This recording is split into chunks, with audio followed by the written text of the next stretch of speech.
I believe that there are three components to being connected, three different ways, if you wish, of connecting. One is connecting with yourself. I can't emphasize enough the importance of that kind of connection.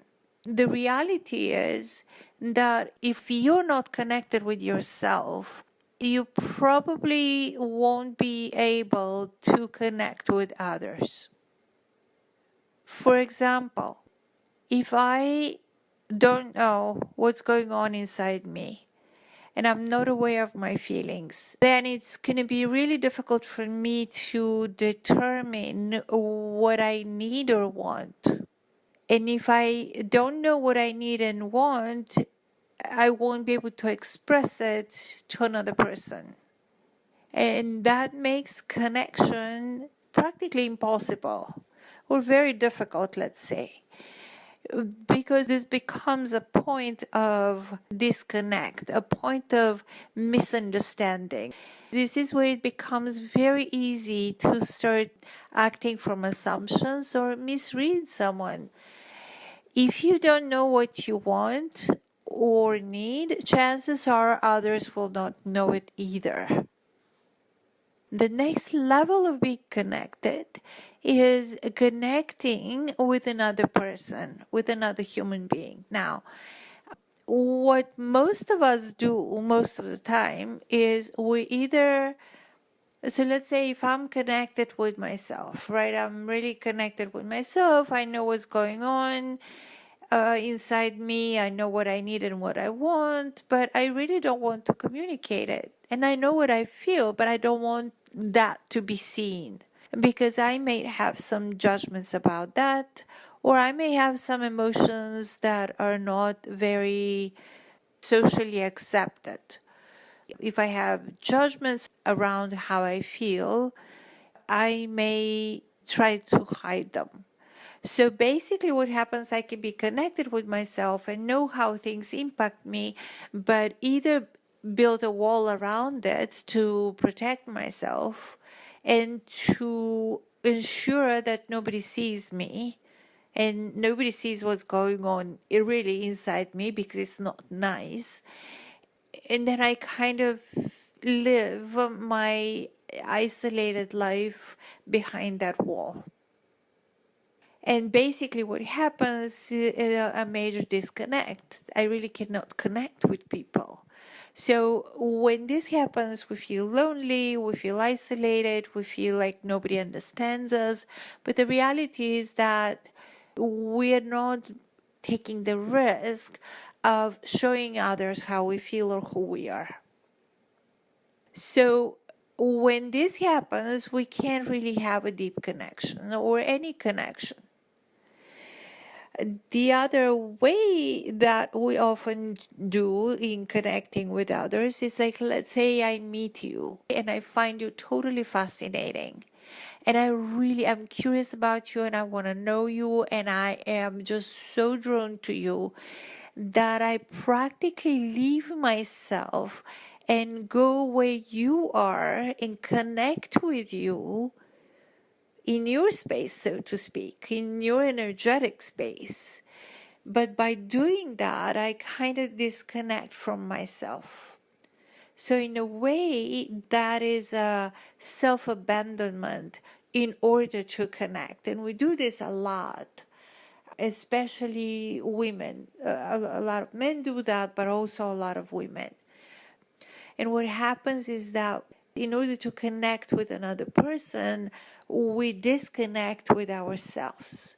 The way that manifests is either we neglect our needs, we put ourselves last, we disregard signals that we get. It becomes gradually or not so gradually a disconnect from ourselves. So we're in a relationship, but we forget ourselves, we abandon ourselves. And often when that happens, eventually we're going to start having resentments toward the other person, and we're not going to want to be in this relationship, or we're not going to be happy in this relationship. We can stay like that for years or for life, but we're not going to be happy. We're not going to be satisfied. We're not going to be thriving.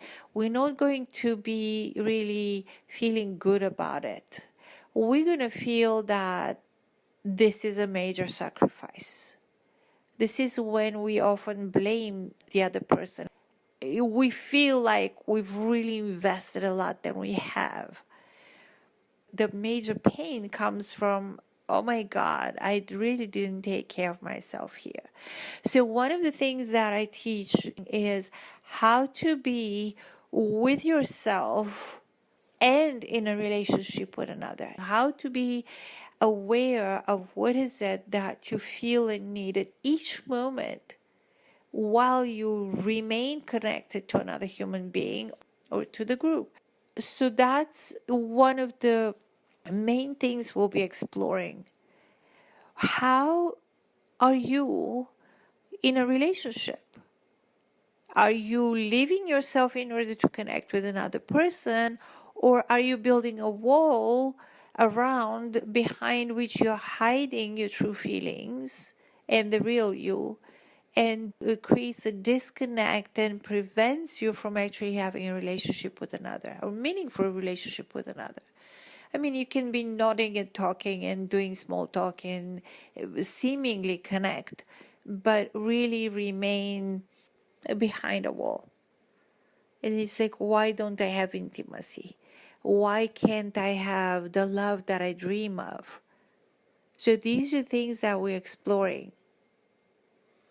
And then the third level of connection that I'm aware of is the connection to something bigger, connection to the divine, connection to whatever you want to call it, connection to nature, connection to the universe, connection to the planetary forces, connection to something bigger that influences our life in certain ways, something bigger that can propel us to a desired future, that can help us to manifest the reality or the lifestyle that we actually desire and dream of.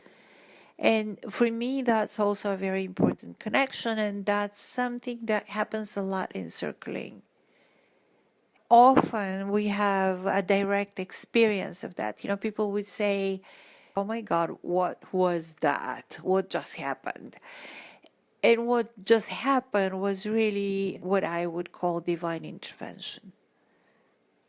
What just happened was a spiritual experience that is hard to explain sometimes because we don't have words yet for this kind of experiences. And so this is what the weekend's going to be about.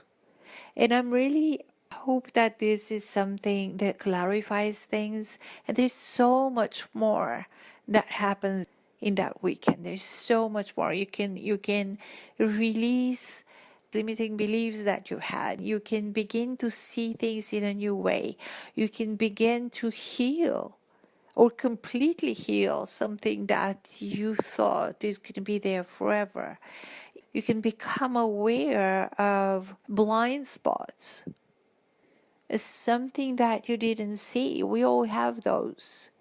And because this practice is based on whatever happens in each given moment, in the present, in the now, that is more about being curious about each moment rather than being fearful of it.